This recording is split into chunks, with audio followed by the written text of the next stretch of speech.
It is 1:05 p.m. Central Standard Time, 7:05 p.m. BST, and since we have a guest in PST, we'll go 11:05 Pacific Standard Time. It's the Nomad Tech Project with Sam, Joe, and if you're watching the stream live, you will see we have a very honored and special guest, a man who needs no introduction anywhere in the civilized world. It is TK Bay, the Android Bay. Me. Sabaho TK, how are you, sir? Welcome. Thanks for coming in on our Sabaho, everybody. Welcome back. Not welcome back. Well, thank you for welcoming me, into the show. It's nice. It's nice. It's Sunday morning. It's still technically, morning for us here. This is the beauty of time zones. Obviously, one of us is going to have a sunset, enjoying the sunset in about an hour. I'm about to get into lunchtime. And of course, Sam just kind of got out of lunchtime. So it's a beauty of times and just the internet just makes things happen. Had you told me this 20 years ago, we'd been like, you're crazy. This does not make sense. Exactly. You're doing a live event that's streaming to the internet, that's concurrent, using some kind of a platform on a screen. You could talk to somebody straight up live like that. So it's crazy, and I'm happy to be on the show and finally being able to make it. I know scheduling a little bit of a. It's been difficult, but we got there in the end. That's the main thing.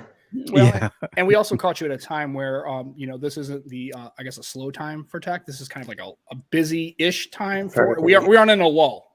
And it's weird. Like, you're right. Smartphone maybe releases may have slowed down a little bit, but there's always that secondary market and all the different things kind of going on. So there's a few things going on, but this week there's a lot of things covered this week in the news. There was like a lot of announcements, and Qualcomm dropped a lot of hints towards what we should be able to see in the near future with new devices, experiences, and a whole bunch of different things. So yeah.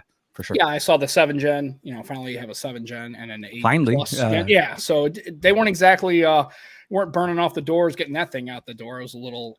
I guess would that be more delayed than you would think a 7 series or a 6 series notification? It's roughly about what they do. No, it's typically what they do. They launched the Lamborghini, the best of the best, at their conference in Qualcomm, the Tech Summit, and then they mentioned that there was going to be a 7 series, but then they don't release it till the middle of the year, and that's usually the cycle for the mid-rangers. You'll see new innovations in the middle, so it's Q3, Q4, and then it'll continue Q1, Q2 for the following year. They'll see the 7 series, and then it's a slightly 6 months cadence from the 8 series. And TK, what happens is getting you on earlier makes my wife happy. That's my success. Yeah, it worked out great. So we get the silver lining there, right? Absolutely. There. So it worked. It keeps her happy. I don't have to cause any issues around the house, and then we accommodate your schedule, which is very, very busy. You and me both, and makes my wife is also very happy because we get to be able to go do some of the stuff, as you guys imagine, weekends, families, and stuff like that. And we still have a business week and starting up tomorrow and so on. So there's a lot of things to finish up around the place. So, but yeah, again, thank you very much. And I see we have a lot of our friends hanging out with us already. Yeah. Rachel's in the chat again. The most awful podcast for me in the entire universe was the Rachel show. Gigi was a fantastic guest, but boy, did I take about 50 minutes of just stepping on my own, whatever, just to make. Yeah, but it's been gracious. So then it turned into now it's kind of a running gag now. So it's great. And Scoop's in the chat and Dan's in here as well. So we got Team Variety. Nice. Yeah, we got everybody here. So I guess we want to start off by asking you, you've been working on the Vivo, right? The new Vivo. And so I'm trying to get my hands on the Vivo. So here's the thing. Juan got the X80 Pro, and I'm trying to pry the X70 Pro Plus out of his hands. So this is where my challenge is on. So unfortunately, I haven't been able to get, I'll say that, I got maybe about 20 minutes or so roughly of in and out hands trying to play with them when we were at the park. So a lot of the footage that you saw in Juan's video, you'll see some similar shots with me on my Xperia video, because he was running the X80, the X80, and I was running the Xperia 1 Pro I. It was that weird timing where we had kind of like double teaming there. So it is absolutely a great device from what I've seen.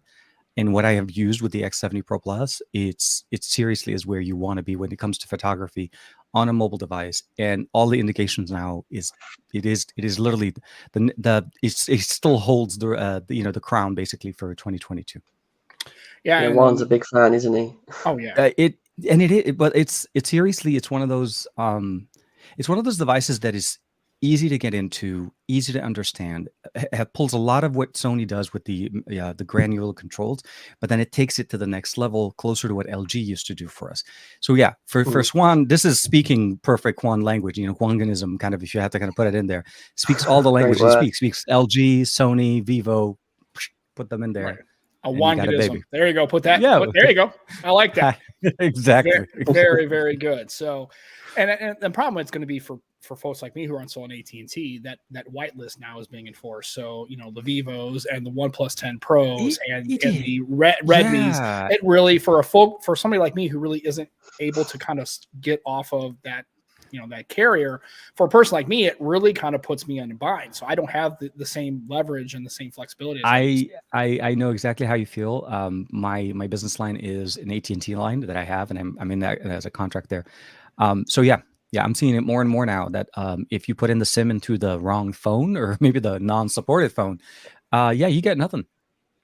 You get literally nothing. So for me, my AT&T SIM has been residing solely in my Pixel 6 Pro. Because obviously Pixel is always supported. Beautiful. But it is the phone that I carry for me. This is my daily workhorse. What skin you got on that? What skin you got on that, TK? One that Matt got me, the Extreme Skins. There you go. Extreme Skins. That's our sponsor. Yeah, extremeskins.co.uk. Check them out. www.extremeskins.co.uk.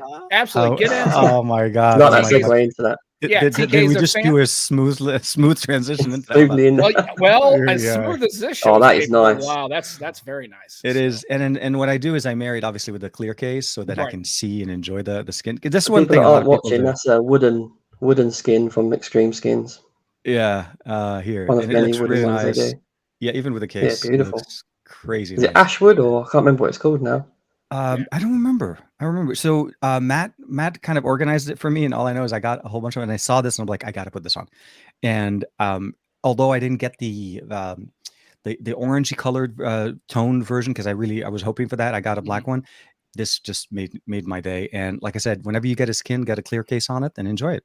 I do that with most of my phones, even with the Samsung.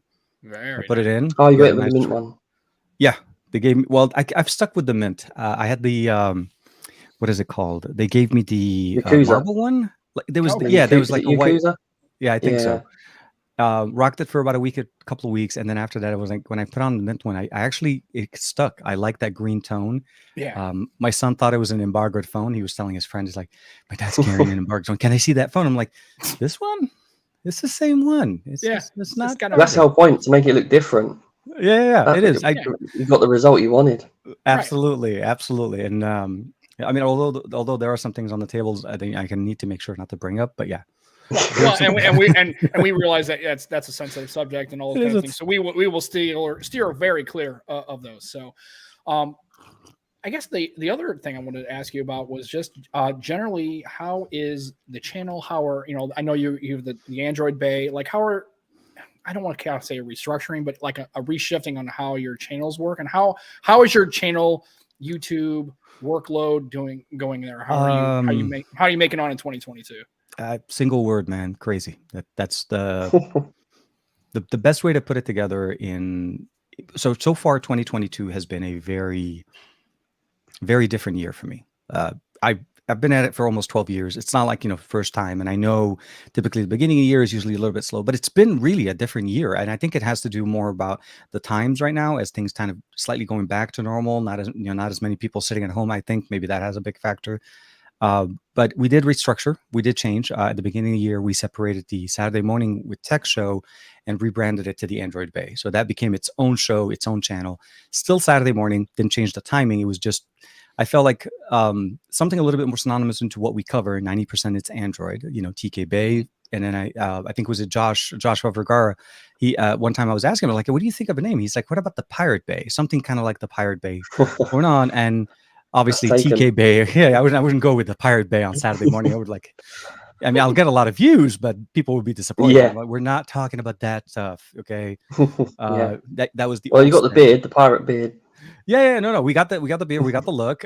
Sam's going at it as well. I love that. Team Beard over there, and of course Joe kicking it with us as well. I love that. We should have just had the beard show this week. The beard podcast, right? Yeah, exactly. Exactly. Yeah. Not Although Joe, started by beard oil or anything Joe like doesn't that. have as much of the gray starting to. He's got a little on the chin. I've got it's a whole big haggard mess. Yeah.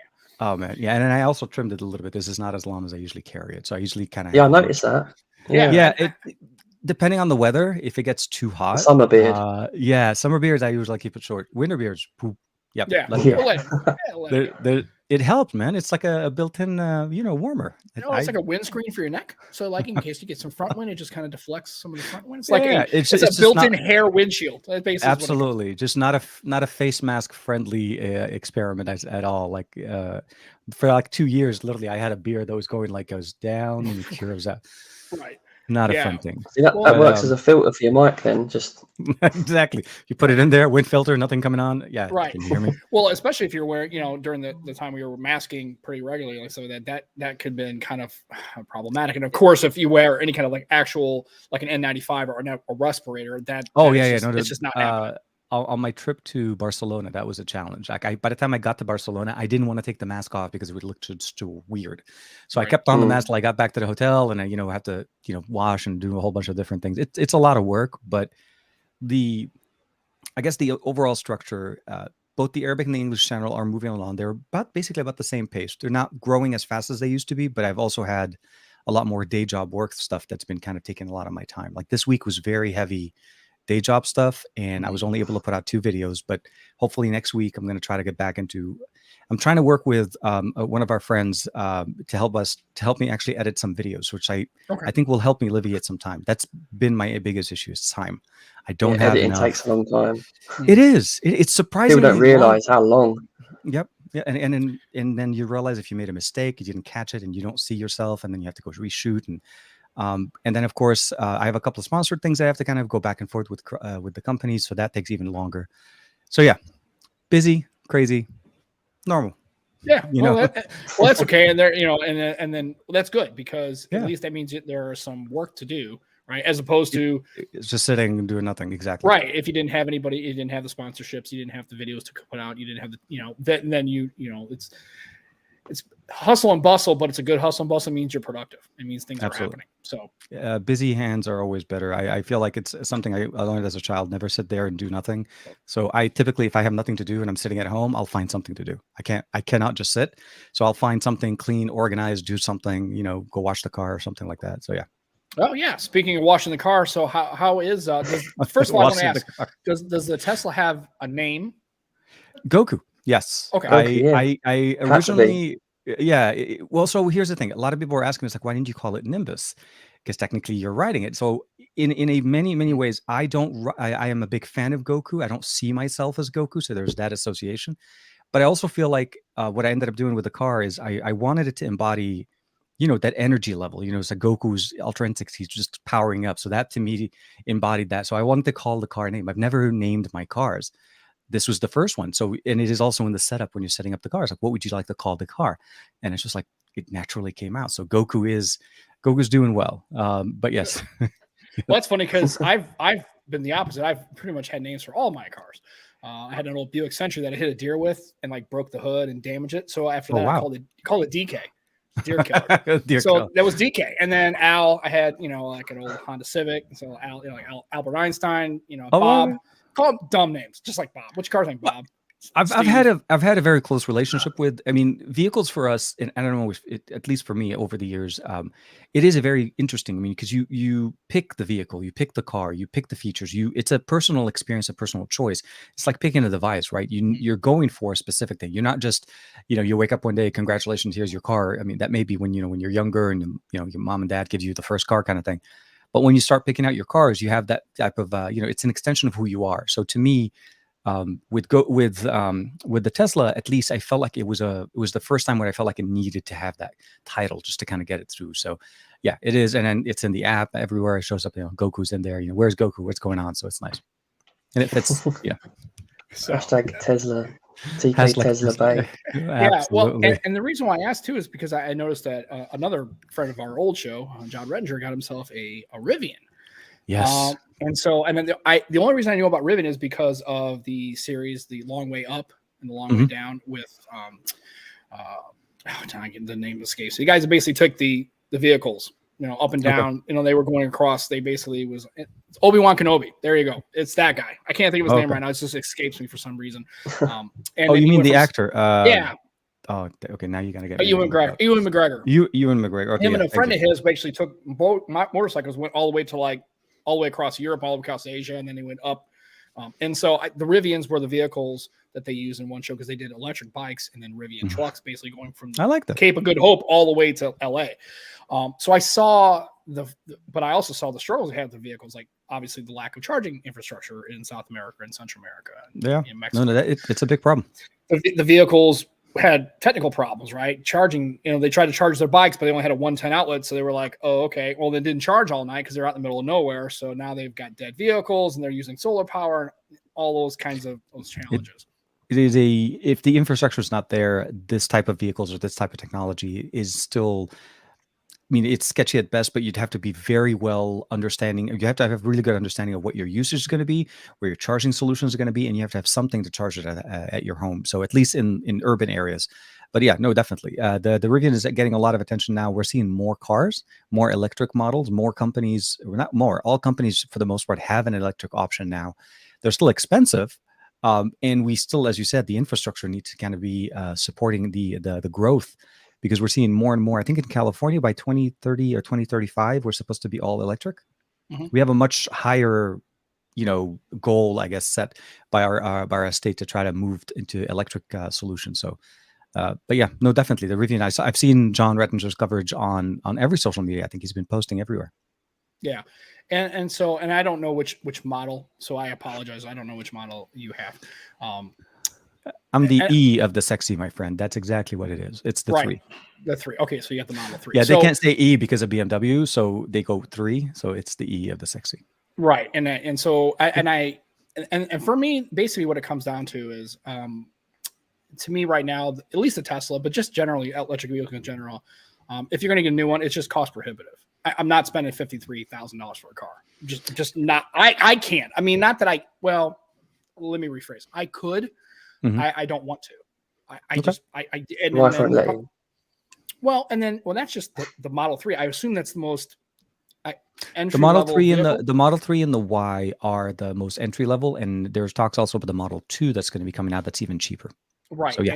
And even with the Ford's Mustang, which is kind of funny because it's really not a Mustang. I hate that call it the Mach-E. It's not a Mustang. Mach-E. It's their crossover electric. They just call it a Mustang. It has nothing to do with Mustangs. As far, well, okay, I'll say this. It drives like a Ford. It has that Ford essence. You're right. It is not a Mustang. It literally is. It's like it's a hatchback crossover between a Mustang, a crossover, and a hatchback. It's literally. It's a weird, really weird approach. And as I was waiting for my Tesla, I decided to go drive it because it was available for test driving. It didn't sell me on the electric vehicle because to me it felt like I was still driving a regular car. And at the time, I wanted that experience to feel new. I wanted to feel excited about being in a car again. You know what I mean? Like after years of buying cars, minivans, trucks, cars, for the most part, it's a very similar experience with slight modification, maybe higher cab configuration, depending on where your shifter is. But the Tesla feels seriously crazy. The whole thing is very different.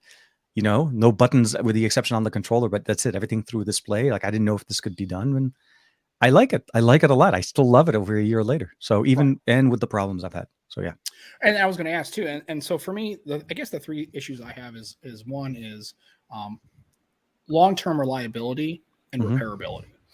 And that's why I have the car I have. I bought an 03 Mustang for $4,000 because the other week I had a bad caliper on the right rear. Okay. I bought the caliper and replaced it myself.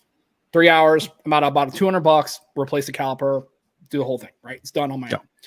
And that's the beauty of having a vehicle like that, where when I run into problems with Teslas is I don't know what the long term, because they're new, right? You don't know how many Teslas actually for. Oh, sorry, go ahead. Yeah, 10 years. Like I said, but it's like, my question is, okay, what do you do when the warranty's up and you have a motor failure, right? Or electrical failure, and then you have to take it to your local shop down the street. Oh, that's right. You can't take it to the shop down the Nope. street. Nope. You got to call Tesla. You got to go back. Right. You got to go back you to the have motherland. no option for repair. Right now Like, we do. now, So that, yeah. So that's this why is I'm the more, thing. yeah. Where we are now with traditional auto, motor vehicles or anything like standard cars that are gas. It used to be in that same exact situation. It used to be where you had to go back to the dealer, right? And this, obviously we're talking a long time ago. Right. And now more people are more comfortable to be able to replace certain parts. Now, electric vehicles are very different, and there is that heavy dependency. And that is one thing that became very obvious to me, because the first year of buying a car, by the way, is typically like the honeymoon phase where Right. generally nothing breaks, right? Like oil changes, typically not a Tesla, but Yeah, you'll if do it's oil like if changes. it's new, right? Yeah, you're Yeah, expecting if it's at brand least- new, you're pretty much doing like, oil changes, tire rotation. That's pretty much it. You're Right. not doing anything else. So I wasn't really expecting to experience that dependency on Tesla till much later. I had so there was a failure in the battery, the main battery cell that I have. So this the 75 kilowatt battery that goes on the bottom of the car. So that's typically the biggest battery, not the smaller ones. And no, it was a very clear, like I couldn't do anything. The car was losing range, or was losing charge capacity as every time I charged it. So it would basically drop in percentages, and at some point, it's going to get to the point where the computer says this is unsafe to drive, and the car stops working. So it's a little too smart sometimes, but you have to factor these in when you think about buying an electric. Right. Are you okay, and do you have a secondary car, or can you do your things without a car? Right. And Joe, I don't know what you drive. Well, I don't. You said you walk to work. I noticed the other day you said that. I guess do at the moment. Yeah, I do at the moment, but I'm changing jobs soon. Yay! Congratulations, man! Congratulations! Yeah, I'm working with phones every day. Hey, I like it. You're working for? Is it? I don't know the carriers. O2. I use O2, yeah. Okay, I don't know the carriers. O2. The big ones are O2 and 3. That's at least the ones I usually work with, because they cover multiple countries. But 3 is pretty. Yeah. I've worked through 3 multiple times. And I think there's EE. I think that's another. EE are massive, yeah. But O2 are the only carrier not bringing back the roaming charges. Oh, okay. So, yeah. Good deal. They're going to start doing research that for my interview. Right, exactly. So I guess my question is, if you do get the job, it'll require you to commute with a vehicle, right? Because there's, I guess you don't have like a. So do you have to buy a car, or do you have one? I mean, See, I'll try and drive as little as possible. I'm going to actually get a bus to this job. Well, I'm going to try to anyway. We'll see how it goes. Yeah, save money because we've got a car, but my wife uses it every day. Mm-hmm. Okay. Yeah, we've got an MG. Have you seen an MG before? Well, the old ones, yeah. The little MG. Yeah, so it's Chinese brand that owns it now. Oh, okay. Okay. Yeah, it's not British anymore. Right. Yeah. Right. Well, I mean, neither is Mini, right? Mini is BMW, and Well, yeah, exactly. Yeah. Right. So and that's and so I'm just curious. Like for me, that comes down to it, and then just like I said, in a couple of years we'll have to see. But yeah, even Bionic Scoop says, at the Nissan Leaf, if you get a Leaf or like any vehicle that's and permit me, and this is not a slight on TK, so please permit me the little bit of a dig here. But basically, essentially, it's a golf cart. It's basically electric batteries and motors. There's no combustion. There's no, again, it's a very elaborate space age. I've seen them. I think they're fantastic. I've seen the car. And it's like, this is crazy. Like this, if you would have told me even 20 years ago that this would have been a thing before I hit the age of 50, I would have told you were insane. I was like, there's no way a company's going to do this. It's nuts. I really didn't have a faith into the technology till about maybe in 2017. I rented it. I didn't even buy it because I wanted to see basically what was the whole hype about it, right? We rented it for a weekend for like 3 days off of an app in the US we have called Turo, and it took me. So the whole weekend I had it, I was super, super anxious about the battery range. The whole thing was like, I'd hate to be somewhere and then suddenly I have no more power, because I'm treating it as if like this thing that keeps draining battery because it's on all the time. It calmed me down a little bit in 2017. And then of course in 2021, in the middle of this whole, situation kind of going on, I decided to kind of switch over to it. But I'll say that it is the concept of, let's say a golf cart with more power. it really is a car. It is a true physical difference. I mean, and obviously I'm talking, it looks like a car, but it functions and it gives you all the functionality of a car. And the biggest thing that you have to get over literally is that the anxiety or the range anxiety that most people think about, because you're assuming a battery and your only experience 90% of the time is your phone, right? Or something that drains battery all the time. And you're like, if my phone can't last me all day, or if depending on how I use it, I'm going to be done by 3 and I'm stuck somewhere. The tech is much smarter. And again, if you do decide to pick one up, make sure you have an ecosystem that supports it in your area. That's the biggest thing. If you live in the middle of nowhere and you don't, I would be a little bit anxious to say, yeah, maybe not. And unless your commute is seriously within 20, 30, maybe 60 miles or somewhere like that on a daily basis, and you can go back and forth. Yeah. It's a nice thing. There are positives and obviously concerns. Even regular cars have them. Right, exactly. And somebody made a mention the other day. It's like, well, if my Tesla dies, like if I guess runs out of can I jump it? Went, no, you can't jump it because it doesn't. It'll as soon as you take the jump off, it's going to stop because it's. So you can't jump it. You can charge it. Right, that's exactly. So you have to kind of emergency truck. There's emergency battery. So here's the thing, and maybe most people don't know. Teslas have regular batteries, like your regular car battery that you have. A Tesla has one, so it has that to keep the electronics running in the car to be able to shift it into neutral when it gets when you're getting it towed or something like that. Right. But yeah, the easiest thing would be if you do run out of battery, and I have seen one. In the year that I've seen it once. We were coming back from Vegas from CES early this year. And we were parked at the charging station, and we were basically, just waiting to charge our car. And essentially, they ran out of the Tesla ran out of power at the top of a hill, getting off the exit ramp. So he rolled it down and then got it close to where the charging station. And then he had a whole bunch of people help him push the car to put it into the stall and charge it. So yeah, I don't want to be there. I typically don't. I never risk it. I would never do that like I've had it in like with gas cars. Because gas cars, you could just, go get a gallon of gas, put it in, and you can go. So, yeah, it's crazy. Yeah, and then also, where I work now, like where I work, stupid. What a dumb way to say that. Where I work, they installed in the garage. They have installed only 2, but they have actual charging stations. My company, my day job stuff have that as well. We actually have there's a parking structure, but we have a similar kind of thing like you guys have. And apparently, there's more Teslas. Well, I think what it was I don't think anybody drove them, and now they have the charging station. So now I saw a Nissan Leaf. I know Scoop said he has a Leaf. I saw a Leaf in there. Somebody had a Prius Prime, which is really a Prius, but it's like a plug-in Prius. So there's some options like that. And then I'm not 100%. For me, it doesn't where I live, and the infrastructure does not work. It's just, and also I still like to fix my car. I still like to work on it.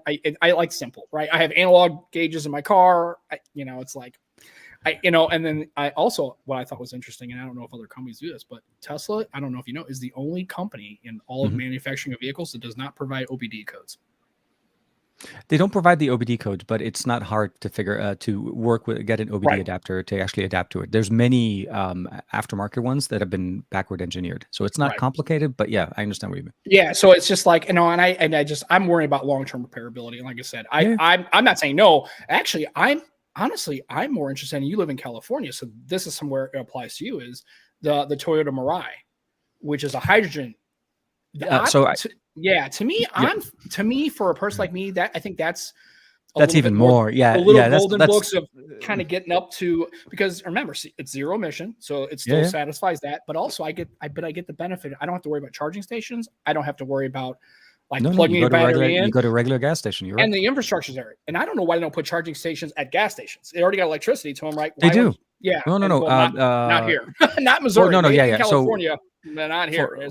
For me, where I've seen hydrogen stations have been always at gas stations. So but it's not in the same stall. So like typically our gas stations are considered to be, two. There's an A and B, and then there's usually 2, and then 2 and 2.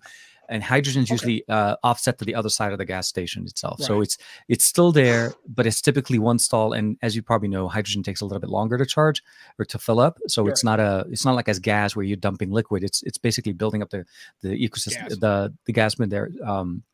But the overall infrastructure is better, although not as highly adopted. Not a lot of people adopted hydrogen as much as I thought they would. It was obviously, I remember even, wasn't it Arnold Schwarzenegger that drove a Humvee with the hydrogen in Right. there? They did that whole PR stunt thing back in the day. Yeah. So yeah, it exists. We have the stations, and there are people that drive them. But yeah, electric has gone like, it's like hold my beer, and like, yeah, they just shut up. And I think that's really what's going to drive it, is when now that you've got Ford and you've got, you know, the Ford Lightning truck. And So you got Nissan, Volvo, Ford, mostly GM. Kia. Well, no, Kia even. I think was it Greg also has I forgot the name of the Kia one. It's not the Soul. There's a Kia. I know he has the Kia, so I've seen that before. Right. You have Tesla, and then of course Mercedes is jumping in there as well. You get I was like Volkswagen. I mean, almost every manufacturer now has a solution, has an option, at least one. Obviously, Tesla's entire entire offering is electric, and I think that's the biggest thing. They're going to spearhead the way, and they've made it popular. Now people are a little bit more comfortable going into a dealership and say, "Hey, can I test drive that electric car? And how do you take care of it?" Right. So yeah, I'm actually I'm really excited. All new builds in the UK have power sockets now for EV. Oh, okay. Yeah, all new builds. I like that. Yeah. Hey man, when I look for like Airbnbs and stuff like that, if we're going away for the weekend or something like that, that's actually one of the things I look for. Does it have an EV plug? Because that's like a big factor for it. Do I have to plan for finding a charging station in the neighborhood over there, or do I just figure out like, hey, I can just get there with 10%, charge it overnight, it's done. It's nice. It's nice to have these options. They are cropping up a lot more now. I see them a lot more. But TK, you use lots of different devices. Which one's married up best with your Tesla? Actually, for the most part, I'll say that the Pixel 6 Pro has been the one that worked the best for me right now. It works just easily. I mean, it always, I haven't had any issues with Bluetooth connectivity, and always recognizes it correctly. And it's always in my pocket, so it kind of has that whole consistent thing going on for me. Because if I'm changing my main SIM card from one phone to the other, it's hard to keep reinstalling the Tesla app, because Tesla only allows you to sync up keys to a certain number. So if I keep switching, I always have to deauthorize one, put one on. That whole process, it keeps it easy to just keep it with the Pixel 6 Pro. I mean, and I typically don't switch around my work phone. Doesn't typically change as much as my personal phone. Right. Now, does it connect through like an Android Auto interface, or does it have its own separate interface? So unfortunately, no. That's the one thing I missed coming into Tesla. So my previous car was a Ford, and Ford has the Ford Connect app, and that allows you to launch Android Auto. That was the reason why I bought that Ford. Actually, I was driving a Honda before then. This system, this infotainment system, is very different. It's a Tesla-centric system. And it has a lot of similarities to Android Auto, but it's not Android Auto. And of course, it's a bigger, the 15-inch tablet that you have in the middle of your into your entertainment system. So unfortunately, no, you can't use Android Auto. You can't use Apple CarPlay or anything like that. Right. There are mods, which I was really contemplating, that use, like you were talking before about the OBD port, that use the OBD port to do readout information and run it on an Android Auto interface. And those do exist, as well as CarPlay. So there is a secondary market to make this happen, but out of the box, no. Okay, I was just curious because because I was going to ask if you had an iPhone, if you had tested it and see. No, same thing. Yeah, okay. I've tested it out with the 11 Pro Max, and it works perfectly. I just don't use the 11 Pro Max. Just sits for me here. It's not a phone that I use on the daily, but when I first got the phone for the couple of weeks that I was using it as a daily driver, it works perfectly fine. And Apple has, or the iPhone app has a better feature. I think it's the ability of seeing or accessing the cameras, live streaming from the actual car, which Android still doesn't have. So hopefully soon we'll get that. Live streaming, okay. Yeah, this is funny. This is the difference. It's so mind blowing to me. It's like, and I'm saying it from, all these darn new things. I mean, I don't want to be the old stodgy guy, right? Because I don't want to be that guy. I just. For a person like me, and that's why I like TK's honest assessment about it, because it really has to, like any other vehicle buy, it has to work for you. Like, I don't live in a metropolitan area. I live in a, I guess, semi-rural area. So the closest actual charging anything is 30 miles from my house.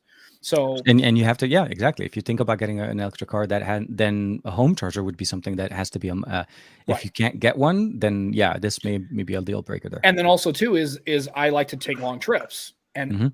and if I'm driving 300 miles, that's the effective range probably of any car I would buy. Well, then I've got to Mhm. stop, and then I've got to wait, and I've got maybe 15 minutes or whatever the charging speed, depending on the charging, the voltage and the amperage. But Sam, did you see Xiaomi's working on a wireless charger for the Tesla?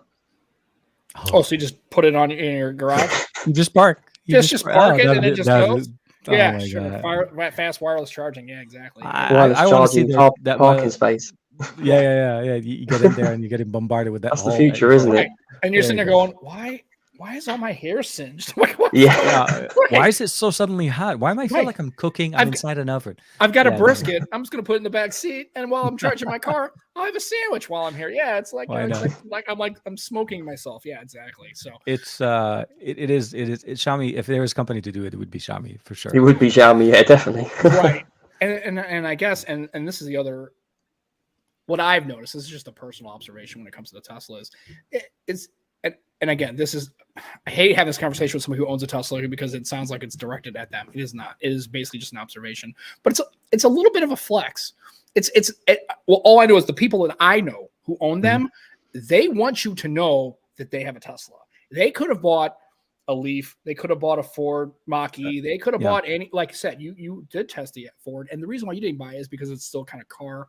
It's like, I felt like I was driving my other grand my or Ford. whatever, I wanted to Absolutely. make the experience like overwhelmingly fantastic. Like, I want a new, fresh, exciting, haven't seen this before. Otherwise, why am I not getting another Ford? Right, exactly. Or whatever the BMW or the VW solution is. And there is a little bit of a cult of personality or a little culture where other Tesla owners, and it's things to do with anything, Mustang owners. I didn't know this until I bought one. Apparently that's a robust and very energetic fan base. Chargers, right? Absolutely. And you start noticing more too. You don't just become part of it. You start seeing Teslas. Like for some reason, your radar gets recalibrated, and suddenly, like, Tesla. I'm like, oh, well, yeah, because it's like anything else. When I was a kid, I was like, I mentioned a Ford Probe, and then for like the next 2 months, I saw Ford Probes. And again, Joe doesn't probably know what a Ford Probe is, but it's kind of an old. I saw them everywhere. Like now, I couldn't stop seeing the darn things. And I don't think that all of a sudden everybody who owned a Probe started driving that Probe every day in front of me. Yeah, they all got that message. Like, okay, he knows. Let's just go. He knows about it. Let's start driving it. But it was like it seemed like every day I'd see one of the cars where I had rarely seen one. On the road. It's interesting, but now I noticed, especially where you're at, depending on the areas you drive in. If you're in more affluent areas of your city, you're going to see more of them. You're going to see them everywhere. They're quite a bit, and it's crazy where we used to. I used to remember back in the day where Priuses used to be that way, right? There was a time where you saw Prius everywhere.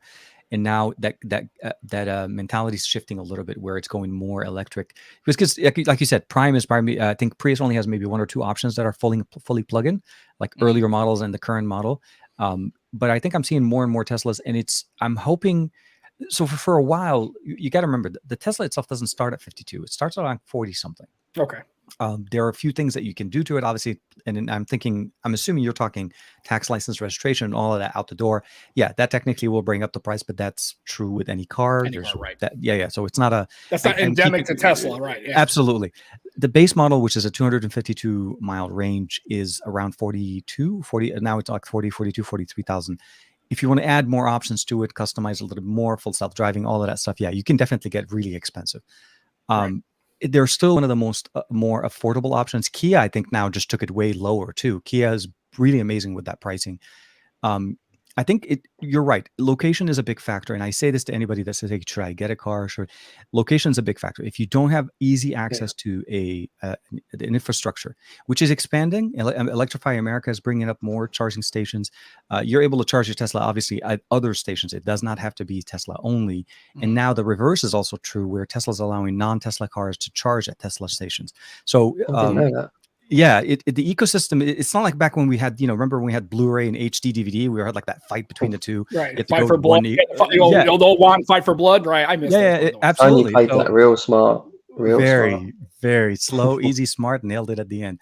Yep.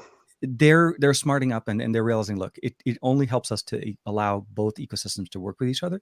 They're all using electricity, and the reality of the matter is it's more about the connector than it is about the actual physical car. So that is helping people more. And within the last 6 months, I am seeing charging stations at not a gas station, at grocery stores. Oh yeah. Like outside of grocery stores. I've seen them at malls, installed in buildings and outside. Actually, I was thinking what it would be a good idea is like in malls and shopping is in the light standards. It's already there is where you basically pull up to the light standard, and it had charging stations right as you're shopping. That would be a great place that already had electricity. There's even parking spots on the street, like regular spots on where you park off the street that have a charging station right there that you can plug your car in. So there is a big push, and it is a very nice. It just makes me very happy. I didn't get the car because of the flex. I know what you mean. I realize there's a big thing, and I think a lot of people start saying, "TK, you made it on YouTube when you start buying a Tesla." Right. And well, that's what everybody seems to do. Because it seemed like right. Okay. Well, I'm not going to deny the fact that having Kevin, Saf, and Miriam have Teslas for many years. It wasn't obviously it helped make my buying decision a little bit better, because as you and I were talking now, I relied heavily on them. I was talking to them for 20, 30 hours at a time, picking their brain about all the things that could potentially go wrong. And Saf has had his for quite some time. He loves his Tesla, doesn't he? Oh, absolutely. And so for me, it was a big thing to kind of get their opinion. So right. No, it's and nice. again, present company accepted. I realize that probably wasn't the motivator, but I know for a lot of people, I know a friend of mine who owns one, and that's exactly what he told me. He's like, yeah, I could have bought any of these other ones, but TK, what would you say is the two things you like best about the Tesla? And then on the flip side, is there any things you miss from a regular car? So the first thing would always end up being is acceleration. Oh yeah, that acceleration the car has. Or maybe just better, the response. The car responds to you instantaneously. There is no revving. There is no how many cylinders did I buy this car on, and does it have that I did an oil? No, you want to accelerate. This baby flies, and I'm not even talking about the accelerate. I'm not. I don't have the sport model. So Saf has the performance model, which has an even faster acceleration than mine. And I can also kind of get close to it, but I don't want to. There's like a $2,000 software upgrade. But long story short, that sheer G-force feeling sinking into your chair, holding the steering wheel every time I accelerate, is the feeling that I look for every single time. Now, obviously, I don't floor it every time. I'm talking just normal drive. My son likes to call it G-force. So every once in a while, when there's an open, he's like a nice little, yeah, he'll be like, just can you punch it? I want to feel myself sink in, and we do that little bit. I can see your son going like this, going. Like, go, Dad, go! Just hit it. No, right. He's a roller coaster junkie, amusement park junkie. Yeah. This is so far. Does it go back?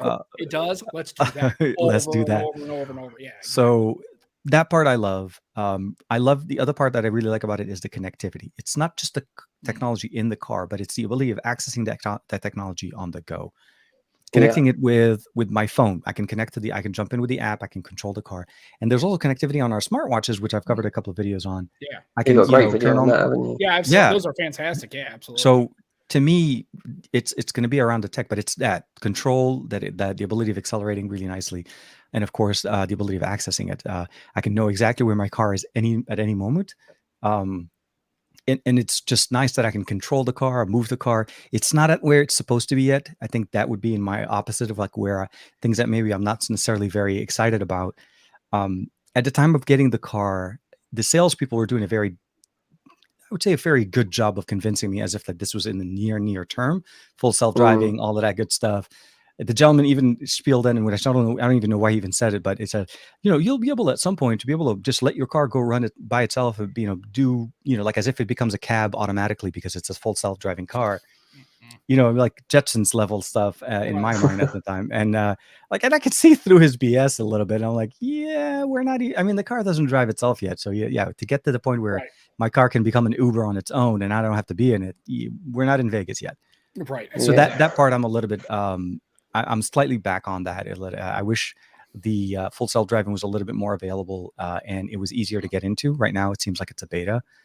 And then if there's a second thing that would be on the things that I'm a little bit on as well is the reliance on on Tesla certificate, Tesla centers, or the ability of having to go into a Tesla center. The buying experience or getting into a Tesla is very nice, very luxurious, very comfortable. You feel like that whole, you buy the car online, you go into you don't even have to go in to pick up the car. They deliver the car to your house, everything done. Right. As the kids say, it's kind of bougie. It's kind of bougie. Yeah. Well, it's very high end. It's not like very going to high buy end. a Ford Taurus, But right? it's at the level. What I'll say is, after many purchases of cars and the amount of time, I'll be very honest with you. Anytime I had to buy a car prior to the Tesla, it was a daunting, stressful time that I knew I had to go through. Knowing that I have to go to the dealership, knowing I have to go in there and argue, negotiate, try to find comparable numbers, and then later sitting down to sit down with the finance guy, and then all the upsells and all, but that whole time. You remember, right? It takes hours. It's like literally your whole day and a half, maybe a weekend. My wife bought us a Hyundai Santa Fe, a 2021 brand new, because she long story anyway. And so and I brought my buddy with me just because I wanted to have somebody else to basically, we teamed up on this guy, and I still didn't pay 30 grand for it, which is right now is my threshold for but what I would say is that memory of that event, although it was a fruitful one, you can imagine how much that, it's a big thing. I kind of enjoy it a little. I like kind of messing with people, and I like that experience, but it's very rare because now I buy used cars. So the buying of a new car, I'm okay with being that, but I know for a lot of people that's a very anxiety, stressful, and also unless you know what you're doing really and have experience, you can easily get suckered. You get better. Yeah, after the first time, you definitely learn. You see things coming. But Tesla was easy, man. It was simple, with the exception of having to go do a test drive, because I wanted to test drive it again after so long. And they gave me the car, they gave me the key card, and they say, "See you in 30 minutes." And I'm like, "Aren't you coming with me?" And he's like, "No, we trust you." I'm like, "Really?" I said, and he looked me back and said, "Yeah, no, it's not like that we trust you or anything, but we really know where the car is, and you can't really take the car unless we know it's." Well, it's like anything else. I mean, on a regular test drive, you can't like take it to your house and go hang out for a couple of days. No. But it was like, he gave me the key card, I got in the Tesla, and he went back in the building, and I drove it for 35 minutes by myself. That was what got me.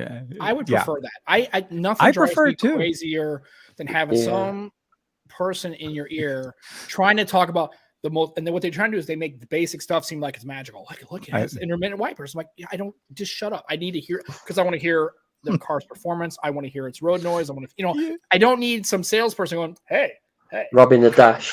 Cup holders, right? Yeah. Like, come on, who cares? Shut up. So like an infomercial sitting next to you. I'm actually, that's good to hear that they just say, here you go, and go get some lunch and check out the car and come back when you're ready. I like that. I came back from my test drive and I was like, okay, what do I sign? And he's like, just go online and do your thing. And so for me, that's the biggest part. But then the reverse part of it is very different. Getting your car fixed, at least where I am. And I don't know, I'm not speaking obviously in everywhere in the world. It could depend. It may be very, very different in other countries. At least in my area where my car did have a problem with the battery. I initially, when I got in there was a very big skepticism from the technician, as if I didn't know how to operate a car. And like, I realized there's some technology in here that it's beyond what I normally deal with. But these are the facts of what I'm seeing. And this is why I'm concerned, why I think something is wrong with my battery, and why my car is not doing well.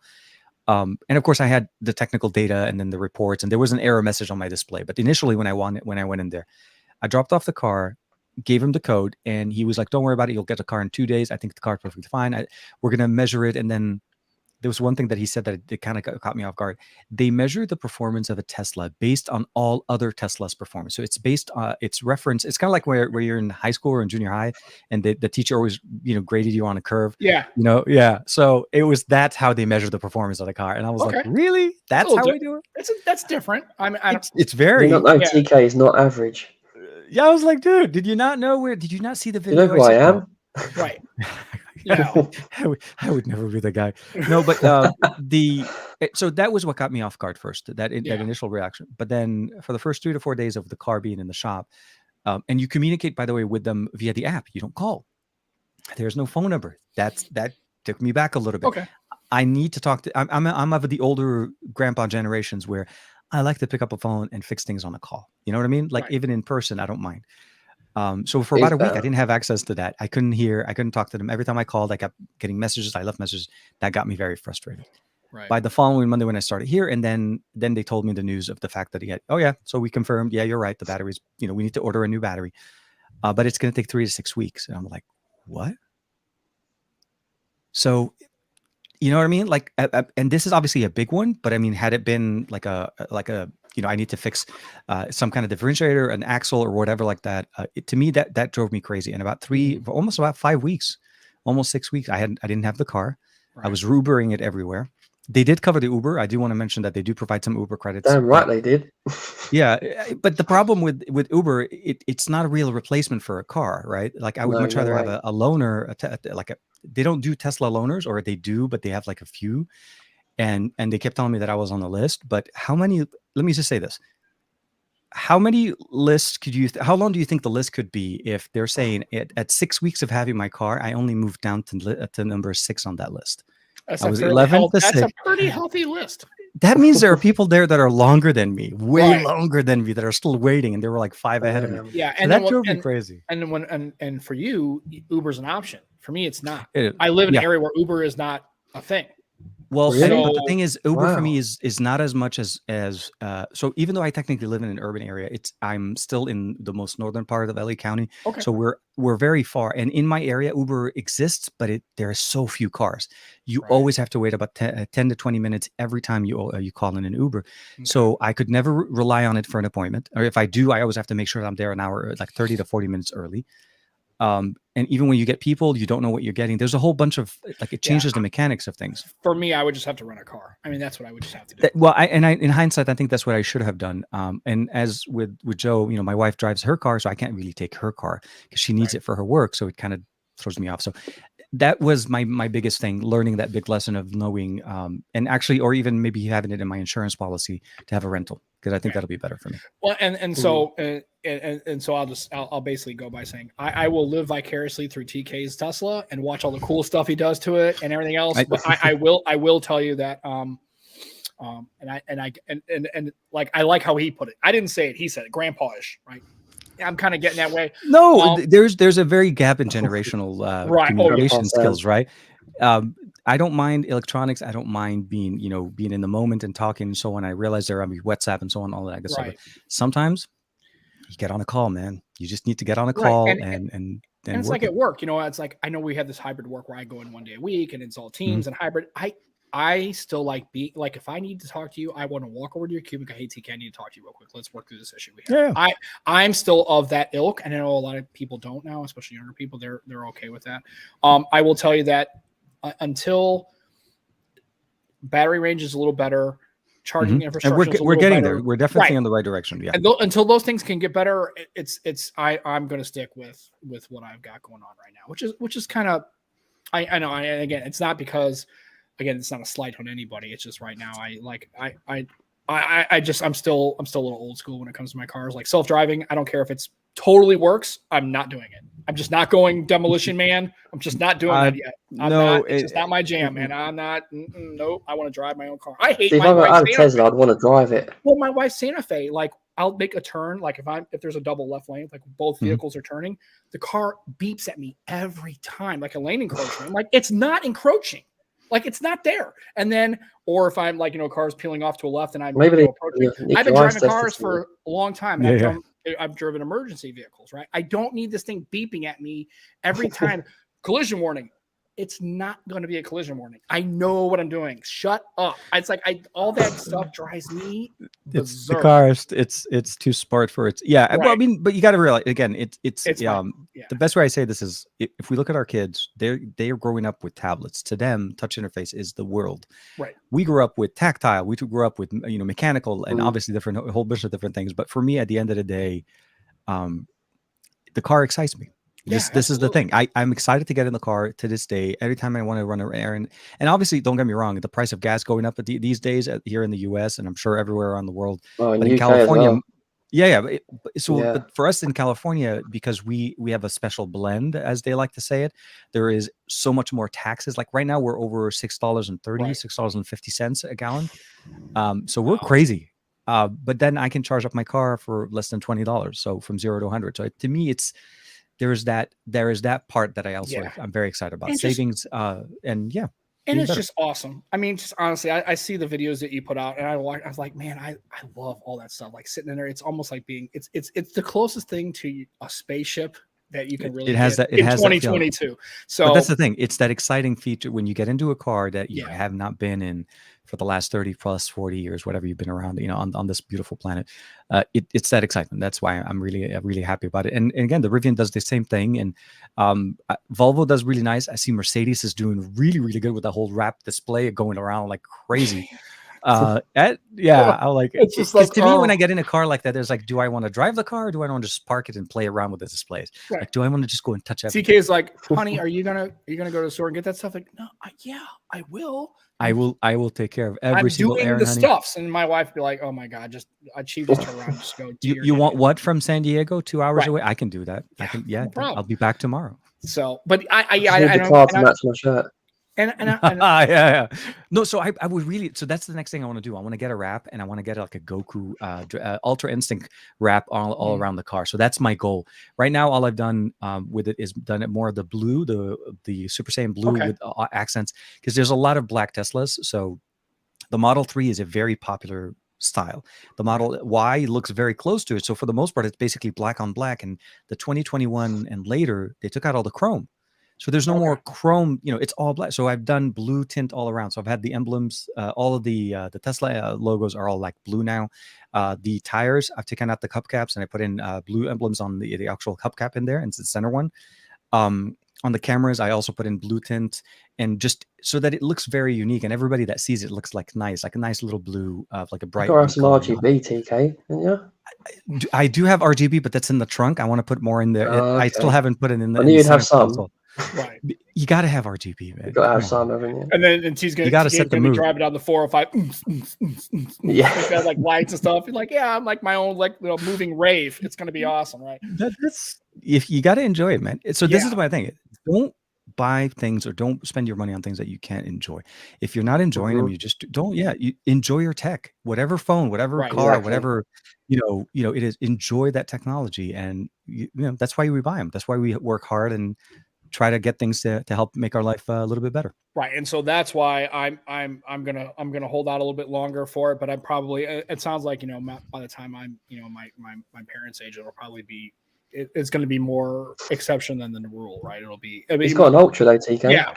So I think it's great, and like I said, I'm just I'm going to wait a little while, but I'm fascinating. I think it's fantastic, and I'm glad that again, what I like is that puts options in consumers' hands. They have options for these vehicles. They have different kinds of things, trim levels. They're getting more and more now, and it's just going to take some time. It's just like anything else. It's a process, right? So it's not how you start, it's how you finish, right? 10 years ago. Every company was basically saying that this would never go anywhere. Nobody was doing it. Nobody wanted to do anything. And then everybody now is like, oh, nope, I guess this is the way of the future. Gas prices are going too high. Car sales are not going around, and people are interested in electric. So we might as well jump on it. So I'm interested to see what they are going to do. I would have loved to have Android Auto built in here to have a better integration with Google. But to me, honestly, I can still use the assistant on my phone because it's pretty close proximity. So I can voice action it to do what I need. I just don't have the interface. Of course, yeah. Well, actually, look at that. That's such an engaging talk, and have an engaging guest. We're at 57 minutes, so that's longer than we normally go. We were trying to keep this to like the 45-minute mark for the. We fouled every week, and we can't. and here's the thing, honestly, there would have been no way that I could really had TK on, especially for his first appearance on our show, and really not kind of maybe stretch the time out a little bit. So, and it's always as always, it's an engaging conversation, and I will say like had Juan on, and now we've had TK. And Juan were really the two people that really kind of made me think I clearly have to get into the space and do the broadcasting and do broadcasting and doing editing and all that kind of stuff. But I thought maybe I could actually do this. Like those are the two people that I thought, yeah, maybe I can have a podcast, even if it doesn't have the same reach. And I will have to have the same learning and growing pains like any other, starting It's about person. the fun. It's about the fun and hanging out with people that you care. And literally my show on Saturday, it's more about hanging out with the people that are in the chat and people that get in and out than it is about everything else. That's the part I miss. That's why when I wake up on Saturday mornings, it's like, okay, if I don't have the show, like, oh my God, how am I, like, there's a missing part of me that I don't complete for Saturday. So that connectability. I miss seeing it every week. Yeah. I used to love jumping on there. So. Oh no, absolutely. And when you're able to jump in, Sam and Joe, you guys are obviously always welcome, and it's fun. I always try to, definitely. DT, Mr. Cumberbatch of my show, as I like to call him. Yeah, Mr. Cumberbatch. And like I said, he's always, and of course, anybody else who was in the stream, I saw Rachel and Scoop and and Roger popped in for a bit, and everybody else who comes on to listen. And thanks for taking your time. I know you have a very compressed schedule. You got a lot of stuff going on, and just spending an hour with us really means a lot. And of course, you always have a huge fan. Actually, I got the merch, so I'm representing. Thank you. I highly recommend everyone check out TK's channel. Definitely. Right. Thank you. If there's anybody in this chat who actually isn't watching TK, which I don't think they, I'll be shocked if they weren't. But check it out. He's got you're always very, you're kind of always very on point. You're very engaging, and like I said, and I have really come to respect your work, and I really look forward to future collaborations and meeting with you. And I really appreciate you taking time out of your day to just spend time. Thank you very much, TK. Thank you both. Obviously, very humbling, and thank you. I'm glad you guys are able to get it off the ground and going. And Joe, congrats on the new job, man. Thanks, very excited. Thank you very much. Man. Soon Joe will be like flashing new phones, and then all right. Stuff. He'll have his own Tesla. No more ladies' clothing. Right. Like wearing it or just selling you were thinking, what? Probably wearing it. Probably. That's okay.